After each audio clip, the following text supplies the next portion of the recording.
কুল তো কয়দিন পরে শেষ হয়ে যাব গিয়া, এটা শেষ হইতো না। এখানে 1 কিলো বড়ই আছে, কুল আছে। এটা বড়ইও কয়, কুলও কয়। খাঁচা পাখা আজকে লইছি, খাঁচা পাখান দিয়া আজকে এই যে কুলের সত্য বানাইম। এটারে দইয়া পরিষ্কার করে লাইয়া, এটা ডেটুটাও দইয়া পরিষ্কার করে দিচ্ছি। ওরকম 2-3 বার জল পাল্টাইয়া দইমু। আর এই যে ডেটু 1-2টা আছে, এটা ফেলাই দিন। ডুবে ডুবে জলটা দিছি, দিয়ে সিদ্ধ বসি ফুল আগুনে। আর এখন ডাকিয়ে রাখুন, এটা পুরোপুরি সিদ্ধ। ওরকম পার করে দেখুন ঘন হয়ে গেছে। এটা সবটা ফাটিয়া ভিতর থেকে বড়র যেটা সার অংশ, এটা সব বেড়ে গেছে। এখন গ্যাসটা অফ করে দিলেন।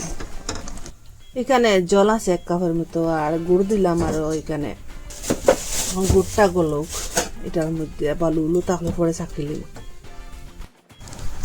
কাঁচা পাখনা ফুল দিয়া খুব সুন্দর একটা কালার হয়েছে, একটু ঠান্ডা হয়েছে। আর আমি ওরকম একটা গামলা লইছি, এর উপরে একটা চালনি লইলাম, এটার মধ্যে দিয়া চাউলাইলিম। এটার মধ্যে এখন ডালি দিই।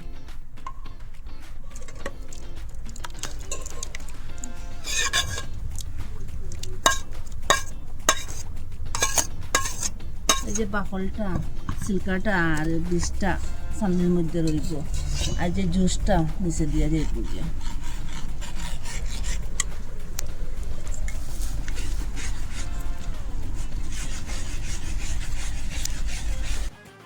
গুড়ের রসটা বানাইয়া রাখলাম, একটু ঠান্ডা হয়েছে, এটা চাকিয়া দিন। এটার মধ্যে বালু বা জাবড়া উবড়া আঁকড়ে যাব গিয়ে চাকনের মধ্যে। আর একটু পাতলা হইব, ফুলটা করতে সাহায্য হইব। ওরকম গুড়ের রসটা দিয়া দিয়া যেটা আছে বাদ করলাম।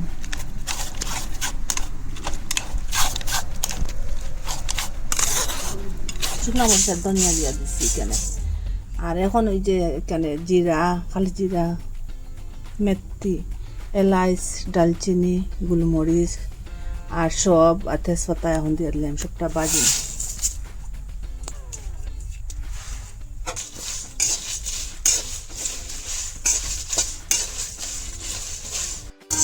ওরকম বাজার পরে এখন গ্যাসটা অফ করে দিলেন। এটা এখন ঠান্ডা, এটা ঠান্ডা হয়ে গেছে। এখন মশলাটা মিক্সচারের মধ্যে লইয়া এটা এখন ফুটিলাম।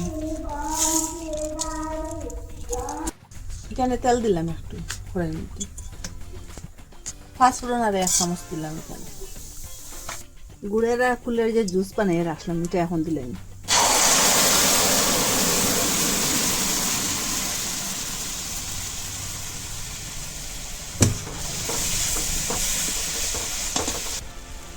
কালার লাগিয়ে একটু ফুড কালার দিলাম, সুন্দর লাগবে দেখতে, আর খাইতে একটু স্বাদ হইব। এটা ফুলের সত্য হইব।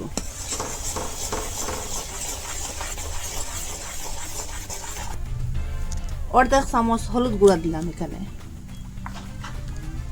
আর 1 চামচ মরিচ গুঁড়া দিলাম। মিষ্টি মিষ্টি জাল জাল লুন্ডা লুন্ডা করবো। আর যে কুটিয়া রাখা মশলাটা দিলাম, আর এখান থেকে আর 2 চামচ লবণ দিয়ে দিলাম, অর্ধেক চামচ। সবটা মিশাইয়া দিন একসাথে। ওরকম লাড়াচাড়া করিয়ে এটা শুকনা হইব। অনবরত ওরকম লাড়াচাড়া করবো একটু পরে পরে, আর নাইলে নিচের দিকে দিয়ে চলে দিব। আর আগুনটা ফুল রাখলাম। এখন একটু ভিনেগার দিয়ে দিলাম, ভিনেগার দিলে নষ্ট হইতো না, কয়েকদিন থাকবো। 6 মাস ফ্রিজের মধ্যে রাখি রেখে খাইতে পারবো। একটু তালের মধ্যে সাদা তেল লাগাইয়া দিলাম একটু, ফুলটা ছুটিতে সাহায্য হইব পরে শুকানোর পরে। জাল করতে করতে ওরকম শুকাইয়া আইছে, আর একটু সময় শুকাইনি। এটা ওই দেখুন কতটা শুকাইছে, আর একটু শুকাইব। ওরকম শুকানোর পরে এখন গ্যাসটা অফ করে দেন।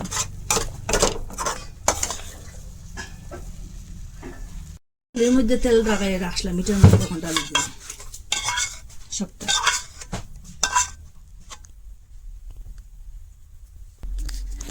হাত দিয়ে সাইডের দিকে ওরকম করিয়া দিন, পুরা তালের মধ্যে এরকম করুন।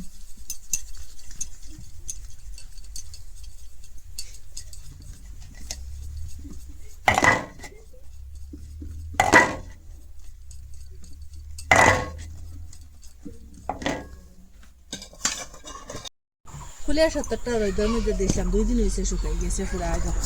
পুরা শুকিয়ে গেছে এটা। এখন এটার একটা সাইজ করে চাকু দিয়ে কাটিম, একটা চাকু লাগবো। আপনারা দেখুন এক সমানে কাটিম, পরে উঠাইব।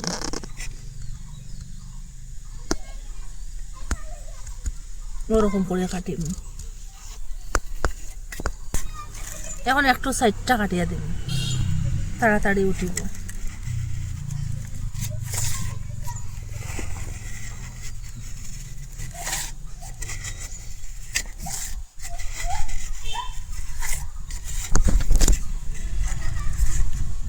এখন এক সাইড থেকে উঠাইয়া দেখেন, দেখুন তেল লাগানোর কারণে খুব সহজে খুব তাড়াতাড়ি উঠিয়ে আর ওরকম করিয়া বলিলিম।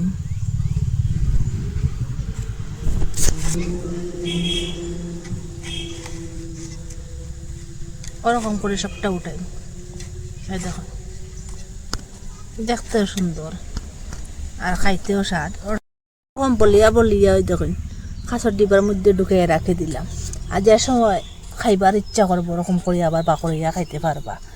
আর ওরকম কাঁচর বয়ঙ্কর ভিতরে ঢুকাইয়া রাখলে নষ্ট হইতো না, পুরো 1 বছর লাগি রাখতে পারবা। আর মাঝে মধ্যে রইতেও দিবা। এতেও এত স্বাদ, এত টেস্ট। আর কুল তো কয়দিন পরে শেষ হয়ে যাব গিয়া, এটা শেষ হইতো না। কাঁচের বয়ঙ্কর ভিতরে ঢুকাইয়া রাখলে পুরো 1 বছর যাইব। আপনারা কইতে কি দেখরা? ভালো লাগলে লাইক কমেন্ট শেয়ার সাবস্ক্রাইব করবা। আজকের ভিডিও এখানে শেষ, নতুন একটা ভিডিও নিয়ে ফিরে আসবো বন্ধুরা।